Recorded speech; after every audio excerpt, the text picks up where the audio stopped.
And welcome back to Building Dad Bod 2.0. Doing a little physique check here. Back up to 190 pounds. I've been bulking. There's still abs there, but barely. But the reason I want to show you guys this is I got really heavy during and after back surgery. 236 pounds. At that point, I was trying to get back in shape after I had the surgery done. Made all the excuses. Told my brother I'm too old. I'm in my 40s. My metabolism's too slow. And he just kind of kicked my butt and made me start tracking all my food intake, my energy expenditure, tracking all my macros, calories in, calories out. I was able to cut down to 170 pounds. Now I bulk in the winter, cut for the summer. It's what I need to do to put on some muscle. But I have no fear, even I'll be 46 in a month. I have no fear that I'm not going to be able to lose the weight come summertime. Nothing special, no magic. Just eat good food, clean food, track it, make sure you're moving, and quit making excuses for yourself like I was doing. Barely landing these. All right, so we did the knee to feet to box jumps. Now we're doing weighted vest jumps. So I thought my vest was still 35 pounds, picked it up. I put all the weights back in, 55 pounds. I was like, what the heck, let's just see if we can do it. Jumping to a 27.5-inch box. There, you see the hat was backwards on the first set, forwards on the second set. Just showing them all in one go here. I gotta say, I was really happy with these. Didn't know what to expect, didn't know if I could even land one, but they moved well. And then I went and dropped the vest for a few reps to feel the difference. Oh, they're so easy after we're taking the vest off. Woo, you were right, Spencer. Yeah, it was crazy. After wearing the vest, you feel like you're floating up to the top. Feels so much more explosive. Obviously, I'm not at my end goal. Want to continue to get more explosive with these, but having a ton of fun doing the jumps. I feel like they're paying off, making me more explosive. Right, so I followed up the jumping with SSB Box Squats. No low bar squats today. We're saving this bicep tendon. It's killing me from the shoulder right down to the bottom of the bicep these days. So low bar has been aggravating it. So we're going box squats with the SSB for a few weeks. Record for me in the past was 332 for doubles. So today I wanted to hit triples at 335. See if I could PR. Frustrated with that rep right there. That's such a mental thing for me when I feel, it's not that I feel like my legs can't push. It's the SSB causing me to feel like I need to, like my upper body's leaning forward and I just don't commit to it. Like you see the third rep there, I just committed, just leaned into it and pushed up. So this set was better.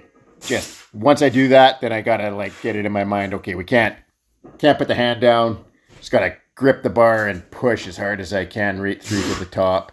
Managed to get a cleaner set here that I was happy with. So overall, I hit the set at 285, 4 sets at 335, and then I'm going to do I'm only going to show you 2 of those, but then I do a drop down set back to 285, and I was hoping to get 6 to 8 reps here.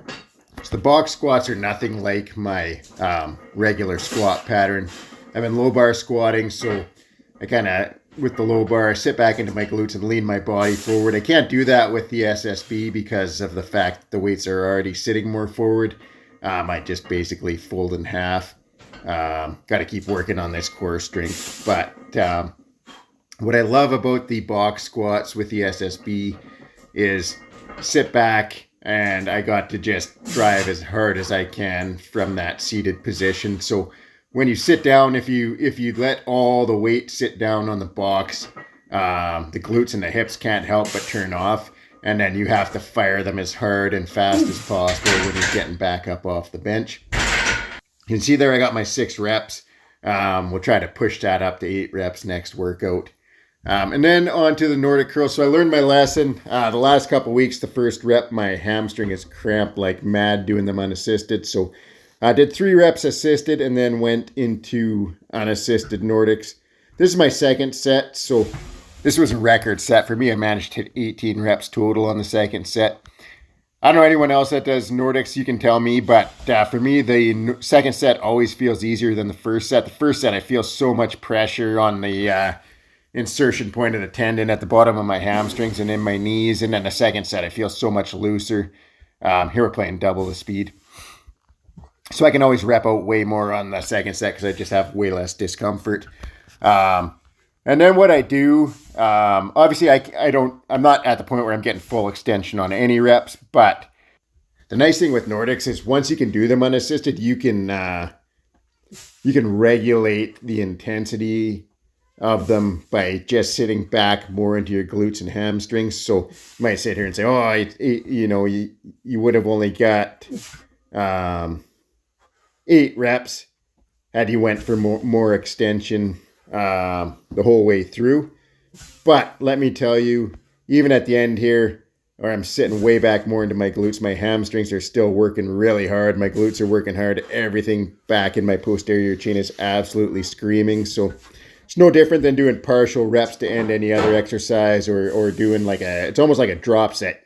You just lean back more and it's like you're taking weight off the bar and just hitting more reps. So this here is 800 pounds on the leg press.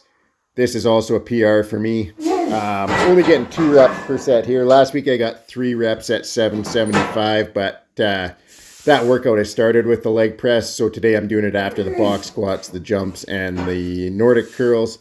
I didn't feel like I was leaving anything in the tank on these. Really happy with them. So the plan was just 3 sets of 2 at 800, and then I was going to drop back down to 695 and try to get between 6 and 8 reps at that weight. I'm just going to keep pushing the leg press up for as long as I can with low reps. I want to build that top end strength on the leg press and see how much it benefits my squat and deadlift. And then I just always going to follow it up with some little bit higher rep sets. Nothing insane at this point. Somewhere between sort of like the 6 to 12 rep range. But we're pushing those weights up as well. So last week was 675. Today's 695. Next week we'll see if we can get between 6 and 8 reps with around 700. So today the reps on these did 3 sets, 7 reps, 6 reps, and then the last set was only 5 reps. So we'll try to improve upon that next week. But my legs were absolutely fried by the end of this. But it wasn't time to quit yet. One more superset. So this is a really nice posterior chain superset on the reverse hyper GHD combo. So I love doing weighted back extensions with a barbell, but it is right now it takes a toll on this bicep tendon. I'm trying not to really use this arm for anything heavy at all right now. So for me, a great alternative is doing weighted back extensions on the GHD, using the reverse hyper portion for the weight. You just slip yourself in the belt and go to town. You can rep them out like this. I try to do the same thing as I do when I do reverse hypers. Drive up hard and then try to decelerate the weight on the way back down. Or you can lighten up the load and go up and just contract the glutes as hard as you can and just hold it in that top position. That's a great way to just learn how to contract those muscles really, really hard, which is going to come in handy when you're doing max weighted sets.